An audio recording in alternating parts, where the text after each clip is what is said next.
ग्राम पंचायत फरकुंडा से, जहां परवेश चपराना जी हमारे साथ में बात करने के लिए। प्रधान जी, सबसे पहले आपका स्वागत है। आप प्रधान पद प्रत्याशी के लिए तैयारी कर रहे हैं। सबसे पहले आपका स्वागत है। आप बताएं कैसा चल रहा है, आपकी तैयारी कैसी चल रही है? तैयारी तो सही चल रही है, जैसे गाँव में होनी चाहिए। फिलहाल तो ऐसे ही जो अभी तक डिक्लेयर कुछ हुआ ही नहीं, इस वजह से नॉर्मल तरीके से चल रही है तैयारी। अच्छा, जैसे आपकी तैयारी चल रही है, आप गांव के प्रति गांव के लोगों से मिल रहे हैं, तो उसमें क्या लग रहा है, गांव के लोगों का समर्थन मिल रहा है आपको? हाँ, गांव का समर्थन है, जब तक खड़े हो रही है। हमारा मोहल्ला है, पीछे सारे मोहल्ले वाले कह रहेंगे अब पहले प्रधान रहेंगे, उन्होंने इतना विकास भी ना करा, ना लिख रहे कह रहे तुम बनोगे तो अच्छा हो जाएगा, काम हो जाएगा, इसलिए हम थोड़ा प्रयास कर रहे हैं। अब जैसे विकास की बात आती है, तो विकास में कुछ गांव के जो सीमित मुद्दे होते हैं गांव के विकास के लिए, तो आप किन किन मुद्दों पर चुनाव लड़ते हैं? सीमित मुद्दे तो ये कहते हैं, जैसे पानी की निकासी, खरंजे, और ये जो झोड़ घेर रखे हैं इन्हें निकलवाना, ये ज़्यादा समस्या रहती है। और जैसे विधवा पेंशन है ये बनवानी, अब यहाँ जैसे राशन पासन सही वितरित हो, इस वजह से भी सब काम करवाने पड़ेंगे। विधवा पेंशन, विकलांग पेंशन, वृद्धा पेंशन। अच्छा, नौजवानों की बात आती है तो उनको क्या चाहिए? शिक्षा चाहिए। शिक्षा के लिए भी आप कुछ हाँ, नौजवानों के लिए शिक्षा चाहिए। जैसे हमारे यहाँ प्राइमरी स्कूल हैं ये, इनमें शिक्षा अच्छी होगी, जब तो ऊपर जाके बढ़िया बालक बढ़िया बनेंगे। तो इस वजह से विकास इसमें, इसके भी विकास में रखो में, जैसे ये टीचर आते नहीं है, पढ़ाते बढ़िया नहीं है, सब चीज रखो में। चीज जो अभी तक पंचवर्षीय योजना पूरी होने जा रही है, तो उसमें क्या माना जाए, क्या जो मौजूदा प्रधान उनकी लापरवाही के कारण टीचर नहीं आ पा रहे, या गांव का विकास नहीं हुआ, या कोई और भी कारण लगता है? अब वो तो वही जाने पे प्रधान को तो रखना चाहिए, जब गांव का प्रधान है तो सब चीज की व्यवस्था करनी चाहिए, और देख रेख रखनी चाहिए, और स्कूल में जाकर कौन आ रहा कौन नहीं आ रहा।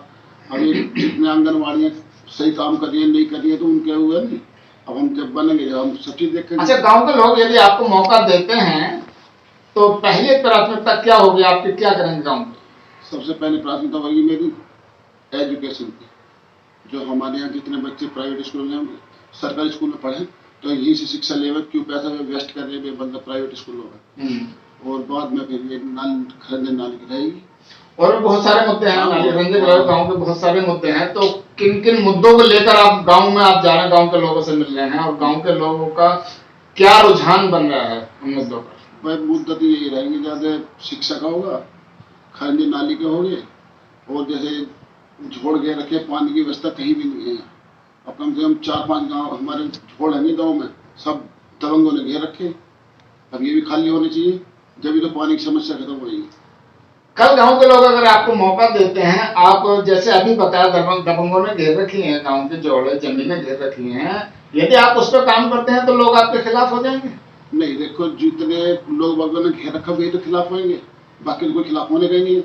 अब सारे गांव में थोड़ी घेर रखा, थोड़ा घेर रखा जाए, चुनिंदा उन्होंने घेर रखे हुए व्यक्तियों ने, अब उनसे तो कुछ लेना देना कुछ है ही नहीं। अच्छा, जिन मुद्दों को लेकर आप गांव के लोगों के बीच में जा रहे हैं, क्या लगता है गांव के लोग आपको समर्थन देंगे? समर्थन तो देना चाहिए, कह भी रहे इस बातों को, खुद ही कहते हैं इस बातों में ऐसा होना चाहिए, यूं होना चाहिए, उन्हीं बातों में तुमसे करूँ। तो बस जब समर्थन दे रहे जब तो मैं खड़ा हो रहा हूँ, नहीं समझना कि खड़ा हो रहा हूँ। अच्छा, कुछ गरीबों की भी समस्या रहती है गांव में, जैसे शौचालय की है, या बहुत गरीबों पर छत नहीं है उनके सर पे, उनको मकान की भी आवश्यकता होती है। तो इसमें क्या लगता है आपको, जैसे अभी पीछे 2 योजना से चला रहा है शौचालय का प्रोग्राम, शौचालयों में 12,000 रुपए सरकार दे रही है, क्या लगता है आपको 12,000 रुपए में पूरे हो जाते हैं शौचालय? शौचालय 12,000 पूरे नहीं होते, ये तो बेमतलब योजना। अगर इनकी इंक्वायरी की जाए ना, तो शौचालय मुश्किल से ज्यादा गाँव में ऐसे बनोगे 300 और पता नहीं 1,000 से ज्यादा होंगे शौचालय। और एक गांव में जो गरीब रह रहे हैं जैसे मकानों की, हमारे मकान यहाँ कम से कम 20 साल से मकान नहीं बने किसी हमारे गांव में एक। तो गरीब बहुत होंगे और पता नहीं क्यों नहीं बना देते हैं मकान। अगर मैं मौका मिलता तो मैं तो गाँव में मकान बहुत बनवाऊंगा। अच्छा, जैसे अभी शौचालय की बात चल रही है, 12,000 रुपए कम आपको भी लगता है? वाकई कम है, 12, और महंगाई का टाइम है, कम तो है ही है, 2 बार में 12,000 रुपए आते हैं। आपको अगर गांव के लोग मौका देते हैं, वोट गरीब भी देंगे, अमीर भी देंगे, सभी लोग वोट देंगे, और आपको मौका देते हैं, तो क्या इसके लिए आप आवाज उठाएंगे, पैसे बढ़ाने की कोशिश करेंगे? मैं आवाज उठाऊंगा, क्योंकि 12,000 में कुछ होता ही नहीं है। कम से कम 25,000 तो कम से कम होनी चाहिए इसकी। 25,000 में बनेगा, शौचालय वौचालय बनेंगे सब चीज, तो 25,000 कम से कम होने चाहिए। अच्छा, अब आती है गरीबों के आवास की बात। गरीबों को आवास दे देते हैं, आज 1,20,000 रुपए दे रही थी सरकार अभी तक, क्या उसमें मकान बन पाता है पूरा? नहीं, सरकार भी ये देखती नहीं है कि मकान कितने बनेगा। कोई अपने घर बनवा लेगा, कमरा बनवा लेगा, उसमें कम से कम 2-2.5 लाख रुपए आराम से लग जाते हैं।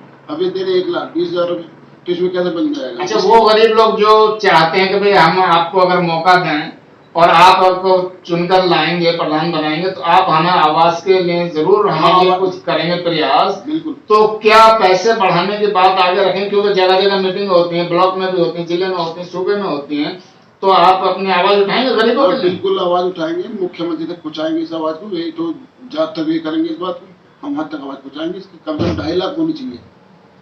मुद्दे है आपके जो है गांव के विकास के लिए, तो इन मुद्दों पर गांव के लोग आपको चुनेंगे, आपको लगता है?